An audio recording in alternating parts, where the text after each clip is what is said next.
बहुत पुरानी एक चुड़ैल रहती थी जिसके बड़े बड़े पैर और पंजे थे। चुड़ैल जहाँ जहाँ पंजे रखती है बहुत बड़ा गड्ढा हो जाता था। धनपुरी में चुड़ैल का इतना खौफ था कि लोगों ने घर से बाहर निकलना बंद कर दिया था। सौरभ अपने कमरे में आराम कर रहा होता है, तभी उसे कुछ आवाजें आती हैं और उसका बेड हिलने लगता है। अरे अरे अरे अरे ये क्या भूकंप आ रहा है क्या? सौरभ बाहर जाकर देखता है। उसकी नजर एक चुड़ैल पर पड़ती है जिसके पैर बहुत लंबे होते हैं। जैसे जैसे वो कदम आगे बढ़ाता वहाँ पर बहुत बड़ा गड्ढा हो जाता है। सौरभ ये देख बहुत घबरा जाता है और डर जाता है। अरे बाप रे, इतनी बड़ी चुड़ैल! ये तो लगता है पैरों की धमक से ही मुझे मार देगी। तभी चुड़ैल की नजर सौरभ पर पड़ती है और वो उसकी खिड़की से अपना हाथ अंदर ले जाकर सौरभ को पकड़ लेती है। सौरभ चिल्लाता रहता है, कैसे जाने दूं?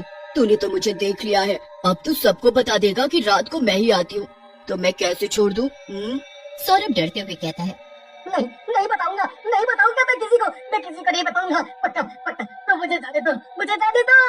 सौरभ के इतना कहते ही लंबे पैरों वाली चुड़ैल उसे जमीन पर छोड़ देती है और उसे भागने को कहती है। चल भाग, जितना दूर भाग लेगा तेरी मौत उतनी लेट होगी। भाग भाग भाग।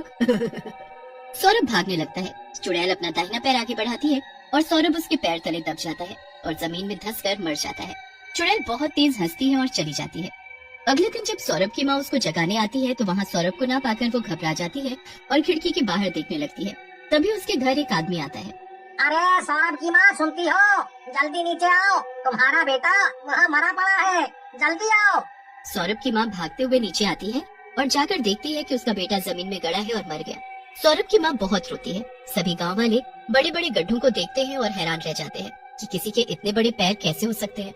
शायद कोई बड़ा राक्षस आया था, उसी ने सौरभ को मारा है। अरे भैया, पता है सौरभ को एक चुड़ैल ने मार दिया है। बेचारी उसकी माँ बहुत रोई। चुड़ैल हमारे गांव में? कब? रात को तो मैं भी आया था, मुझे तो कोई नहीं दिखी थी। हाँ भैया, बहुत खतरनाक है। हम तो जा रहे हैं, आप भी समय से घर चले जाओ। राज को उसकी बातें फालतू लगती हैं और वो धीरे धीरे घर जाने लगता है। राज बहुत थक गया था और कोई गाड़ी देख रहा था। तभी उसके पीछे से आवाज आती है, बहुत थक गए हो, सहारा चाहिए क्या? हाँ, क्यों नहीं, आपकी इतनी प्यारी आवाज है, सहारा तो बहुत ही प्यार भरा होगा। राज पीछे मुड़कर देखता है। उसे लंबे पैरों वाली चुड़ैल दिखती है। राज चिल्लाने लगता है और भागने लगता है। भागो भागो भागो, कितना भागोगे? मैं एक पैर लाऊंगी और तुम जमीन में गड़ जाओगे। बचाओ बचाओ, लंबे पैर वाली चुड़ैल से मुझे बचाओ। राज भागते भागते अपने गांव की ओर जाता है। उसके चिल्लाने की आवाज से सारे गांव वाले बाहर आने लगते हैं। राज को चिल्लाते हुए देख गांव वाले उससे पूछते हैं, क्या हुआ राज, तुम चिल्ला काहे रहे हो? हैं? जैसा कहो ना भूत देख लिया हो, ऐसा है क्या? अरे भैया, भूत ही समझो, इतनी लंबी चुड़ैल जैसे मानो आसमान छू रही हो, इतने लंबे लंबे पैर, जान बचानी है तो भागो। गांव वाले डर जाते हैं और हाथों में मशाल ले लेते हैं। लंबे पैर वाली चुड़ैल राज के पीछे पीछे गांव में भी आ जाती है। गांव वाले बहुत घबरा जाते हैं और इधर उधर भागने लगते हैं। तभी चुड़ैल अपने पैर पटकती है। सब तरफ आंधी आने लगती है। बताओ राज, तुम इनसे मदद मांगने आए और ये तो खुद ही भाग रहे हैं, ये तुम्हारी क्या मदद करेंगे? राज को याद आता है कि उसके गुरुजी ने उसे एक मंत्र दिया था चुड़ैल से बचने के लिए। राज उस मंत्र को पढ़ने लगता है। मंत्र चुड़ैल के कानों में तेज तेज बड़े बड़े अक्षर की तरह जाते हैं। चुड़ैल बेहोश होने लगती है। गांव वाले अपने अपने घर में घुस जाते हैं। सुबह होते ही सब अपने अपने काम पर जाते हैं। इधर सौरभ की माँ एक बुढ़िया माई के पास जाती है। बोलो बेटी, क्या हुआ है? कोई संकट आया है क्या? हाँ माई, मेरे बेटे को एक चुड़ैल ने मार दिया, उसी के बारे में आपसे पूछने आई हूँ। मेरी मदद कीजिए, नहीं तो वो सबको मार देगी। चुड़ैल? कौन सी चुड़ैल और कब? कैसे तेरे बेटे को मारा, मुझे बता। सौरभ की माँ उसे सारी बातें बताती है कि वो एक लंबे पैर की चुड़ैल है। बेटी, मुझे माफ कर दे, मैं तेरी कोई मदद नहीं कर सकती क्योंकि मैं जानती ही नहीं उस चुड़ैल के बारे में। सौरभ की माँ निराश होकर लौट आती है। आधी रात को लंबे पैर वाली चुड़ैल गाना गुनगुनाते हुए गांव में घुस जाती है। पर इस बार कुछ गांव के आदमी उस चुड़ैल को मारने के लिए घर से लाठी लेकर आते हैं और उसके पैरों पर वार करते हैं। तभी एक डंडा उसके घुटने के नीचे आ लगता है और वो लड़खड़ाने लगती है। गांव वाले समझ जाते हैं कि इसकी कमजोरी कोई मंत्र नहीं बल्कि ये इसके लंबे पैर हैं, जिन पे मारने से ये चल नहीं पाएगी। चुड़ैल वहाँ से भागने लगती है। उसके भागने से पूरा गांव हिलने लगता है जैसे बहुत तेज भूकंप आया हो। अगली रात फिर लंबे पैर वाली चुड़ैल आती है और जोर जोर से चिल्लाती है, कहाँ हो सारे, आओ, मुझे भूख लगी है, तुम्हें खाकर ही मेरी भूख मिटेगी। आओ सारे आओ। घर से कोई बाहर नहीं निकलता, सब अपने घर में डरे बैठे होते हैं।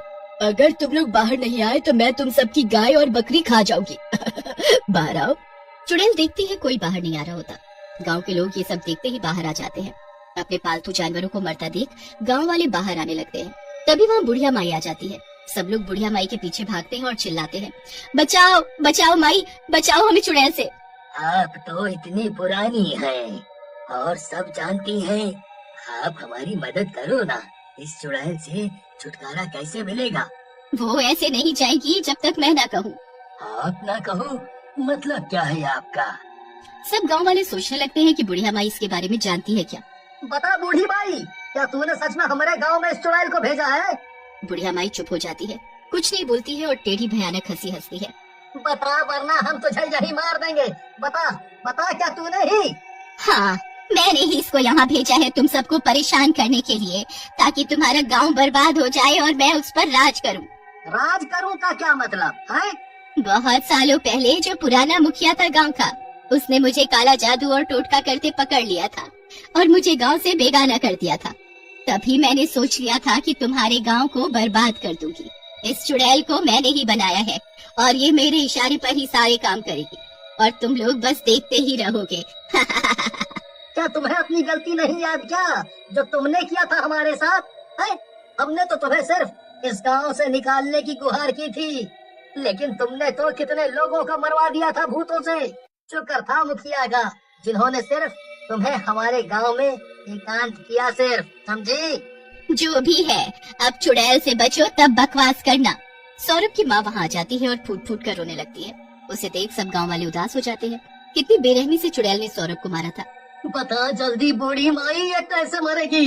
वरना इस बार हम तुझे गांव से बाहर नहीं, जान से मार देंगे। अपनी भलाई चाहती है तो बता दे। ये चुड़ैल तभी मरेगी जब इसके पैर कमजोर हो जाएंगे। अब तुम लोग देख लो कैसे कमजोर करना है। बूढ़ी माई इतना बोलकर शान से वहाँ से खिसकने लगती है। तभी राज उसे पकड़ लेता है और एक पेड़ से बांध देता है। अब जब तक ये चुड़ैल नहीं मरेगी तब तक तू ऐसी ही बंधी रहेगी। गांव वाले सोचने लगते हैं कि ऐसा क्या करे जिससे वो चुड़ैल अपने लंबे पैरों से किसी का नुकसान न कर पाए। जिन लोगों ने चुड़ैल के घुटनों पर वार किया था, उन्हें चुड़ैल की कमजोरी याद आती है। वो बाकी गांव वालों को इकट्ठा करते हैं। सुनो सारे, इस चुड़ैल की ताकत उसके लंबे पैर हैं, पर उसकी कमजोरी भी उसके पैरों में ही है। अगर हम उसके घुटनों पर मारते हैं तो वो कमजोर होती है और खड़ी नहीं हो पाती है।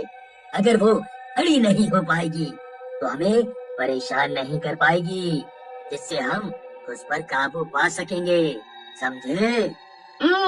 तुम सही कह रहे हो। फिर राज और मुखिया प्लान बनाते हैं कि चुड़ैल के घुटने के नीचे मारने से जैसे ही वो कमजोर होगी वैसे उसे नीचे गिरा देंगे और फिर उसे बांधकर आग लगा देंगे। फिर वो सारे मिलकर वैसा ही करते हैं। चुड़ैल जलकर मर जाती है। चुड़ैल को मरता देख बूढ़ी माई भी डरने लगती है और माफी मांगने लगती है।